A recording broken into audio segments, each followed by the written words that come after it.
The third edition of Betrayal at House on the Hill is here, and of course, the number one question we've been getting about it at our stores is, what's changed? So here's a quick and comprehensive look at the key changes in the third edition of this amazing game. The first thing we noticed when we opened the box is the new artwork on the room tiles. There's just way more use of color and lighting in the new art, and because of that, somehow it's way more vibrant, but also more eerie and unsettling. Every warm glow and bright color is starkly contrasted with the deep shadows in every corner.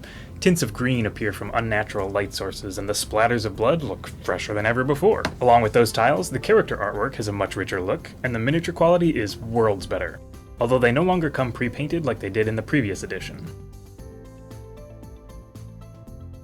Along with the new character art also comes all new character cards. The actual character mechanics and gameplay all work the same way they always have, and they've still got amazingly idiosyncratic hobbies like the number of Poe collections Issa owns, or how Brittany's favorite genre is dungeon synth. But their names and their trait values are entirely new. The character cards do have sliders, but hear me out, they're actually amazing now. The character cards themselves have these grooved slots in them, and then the sliders have teeth that are going to slide over and fit into that slot. They fit exactly as snugly as you want, and they actually work great.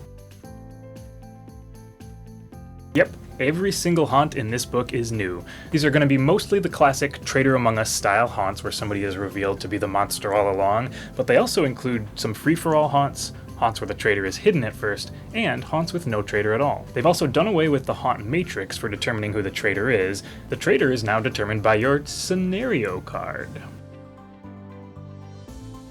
One of the biggest changes in 3rd edition is the new scenario cards.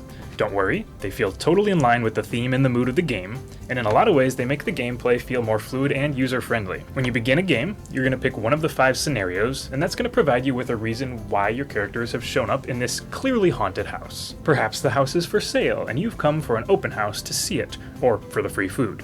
Or perhaps you've been cursed, and you know the only way to break that curse lies within these walls. Each scenario can lead to 9 different haunts, depending on which of the Omen cards triggers that haunt, and each of those haunts will tie into the scenario's premise in some way. Personally, I love what this simple change does for the game. It's fun to enter the house with a little bit of story and a motivation in mind for your characters, and choosing a new scenario card that you haven't played before means there's exactly 0 chance of playing a repeat haunt when someone makes that fateful haunt roll. Speaking of that haunt roll, that's changed as well. In 2nd edition, whenever you found an Omen, you would roll 6 dice, and if your result was fewer than the total number of Omen cards on the table, the haunt began. Keeping in mind that the dice in Betrayal only have results of 0, 1, and 2 on their faces, it was technically possible to trigger the haunt on the very first turn of the game. Now, in 3rd edition, you'll roll a number of dice equal to the number of Omens in play, so the first player to find an Omen is going to roll 1 die. On a result of 5 or higher, the haunt begins. So yes, this means it is not possible to trigger the haunt on the first or second Omen found. It does remove that slight tension for those first 2 players who make those rolls, but it also helps assure that you'll actually get to explore the house for a little while, which is what the first half of the game is all about.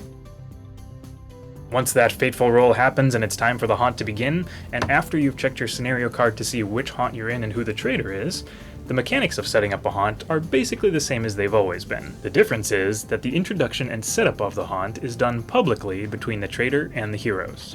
First, the heroes will read their introductory story text out loud and then carry out their setup steps for everyone to see. Then, the traitor does the same. What? No sending the traitor to another room to read their traitor's tome? No worries, you'll still split up after setup. The players still have some key information and possible bonus objectives that the traitor doesn't get to know about, and the traitor gets plenty of hidden tricks up their sleeve as well. You'll see some familiar favorites among the card decks, but many or most of the cards in the decks are brand new content to explore. There are now 114 assorted tokens in the box, and that's compared with the previous 149. It's still a lot of tokens, but they've consolidated the pile some, and the 4 times we needed to find a specific token in our game, it took us about 15 seconds to dig through and find it.